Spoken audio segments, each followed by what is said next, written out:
السلام علیکم ورحمۃ اللہ تعالی وبرکاتہ۔ ناظرین و سامعین، جیسا کہ آپ جانتے ہیں کہ آج اسلامی سال کا آغاز ہو چکا ہے۔ آج یکم محرم الحرام ہے اور جمعۃ المبارک کا یہ مقدس دن ہے۔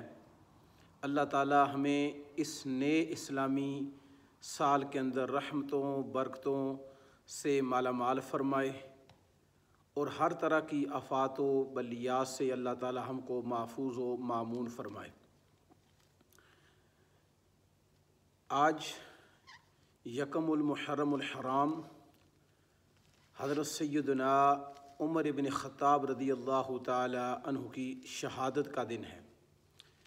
گو کہ اس میں اختلاف ہے کہ آپ کی شہادت یکم محرم الحرام کو ہی ہے یا ذوالحجہ کے آخری ایام میں، لیکن اہل سنہ والجماعہ کے ہاں یہی معروف و مشہور ہے کہ خلیفہ دوم حضرت سیدنا عمر ابن خطاب رضی اللہ تعالی عنہ کی شہادت جو ہے وہ یکم محرم الحرام کو ہوئی ہے۔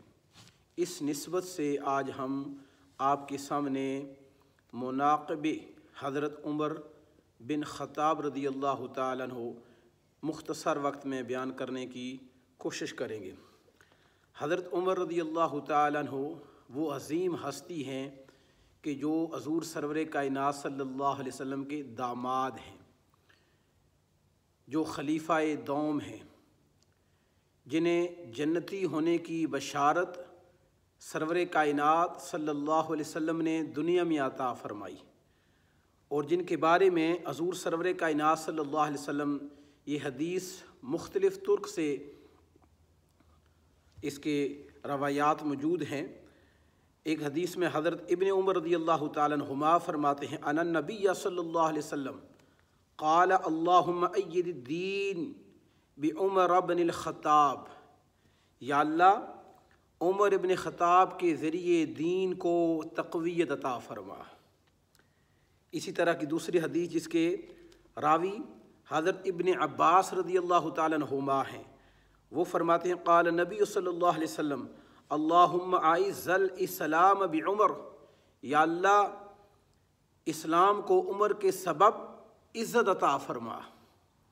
اور تیسری حدیث میں عن عائشہ رضی اللہ تعالیٰ عنہا ان النبی صلی اللہ علیہ وسلم اللہم اعز الاسلام بعمر بن الخطاب خاصہ، یا اللہ اسلام کو حضرت عمر ابن خطاب کے سبب عزت عطا فرما بالخصوص۔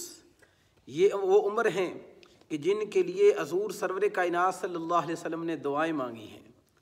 اگر میں یوں کہوں تو پھر بھی غلط نہیں ہوگا کہ یہ وہ عمر ہیں کہ جن کو مصطفیٰ جان رحمت نے مانگا ہے، جو مراد مصطفیٰ ہیں، جو دعائے مصطفیٰ کا نتیجہ ہیں، اور پھر حضور سرور کائنات صلی اللہ علیہ وسلم دعا فرمائیں اور قبول نہ ہو۔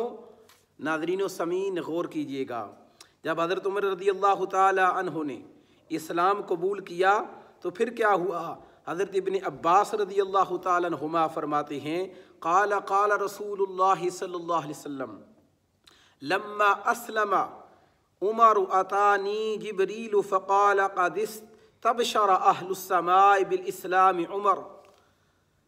حضرت ابن عباس رضی اللہ تعالیٰ عنہ فرماتے ہیں کہ جب حضرت عمر رضی اللہ تعالیٰ عنہ نے اسلام کو قبول کیا تو میرے اور آپ کے لجپال نبی فرماتے ہیں کہ آسمانوں سے جبرائیل امین تشریف فرما ہوئے۔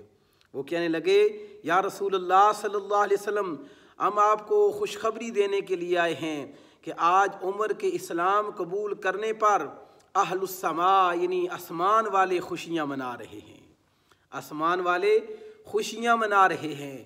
پتہ یہ چلا کہ وہ عمر جن کی وجہ سے دین اسلام کو تقویت ملی ہے، اللہ اکبر، جو دعائے مصطفیٰ کا نتیجہ ہیں، جن کو مصطفیٰ جان رحمت نے مانگا ہے، اللہ اکبر۔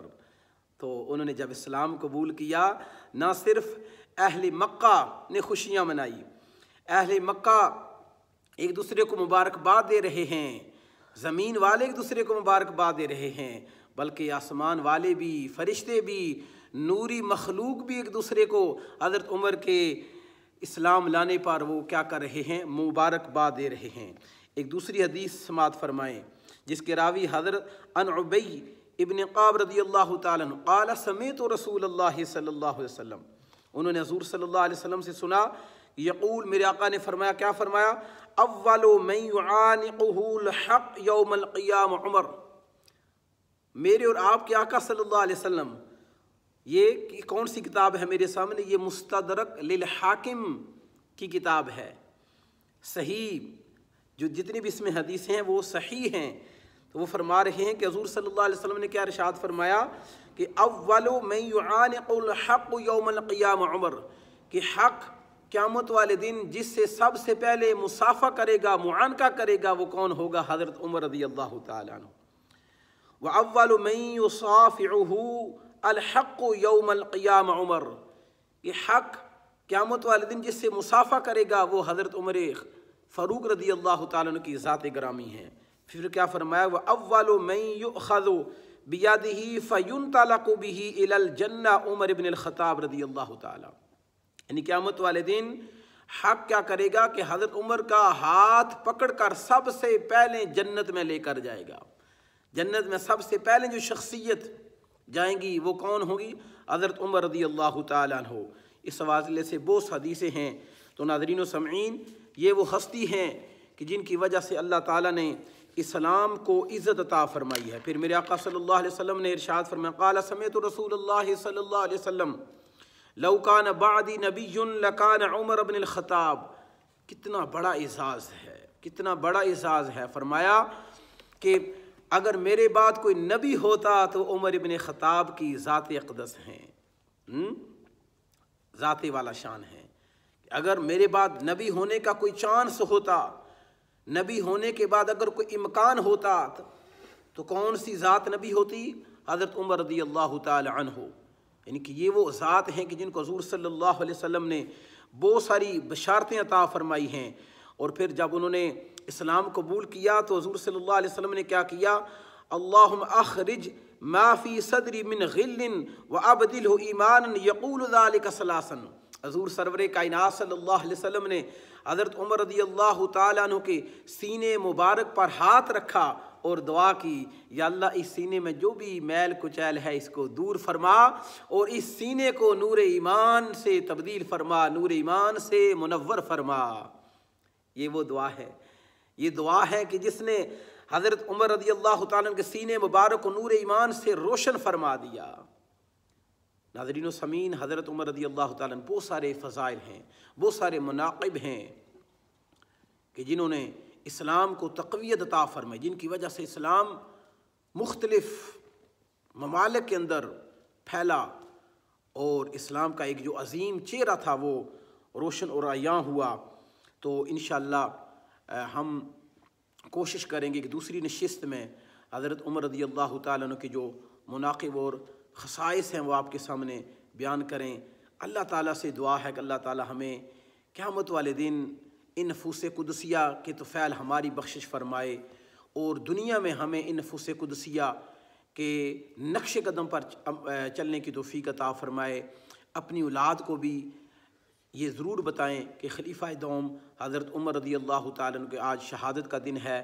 میں دوبارہ پھر امت مسلمہ کو اس نئے سال کی مبارکباد پیش کرتا ہوں اور رب قدیر کی بارگاہ میں دعا گو ہوں کہ اللہ تعالیٰ اس آنے والے سال میں ہم سب کو ہر طرح کی وبائی مرض سے محفوظ فرما، ہمارے بیماروں کو شفا عطا فرما، ہمارے قرض داروں کو قرض سے خلاصی عطا فرما، ہمیں ہر طرح کی آفات و بلیات سے محفوظ فرما۔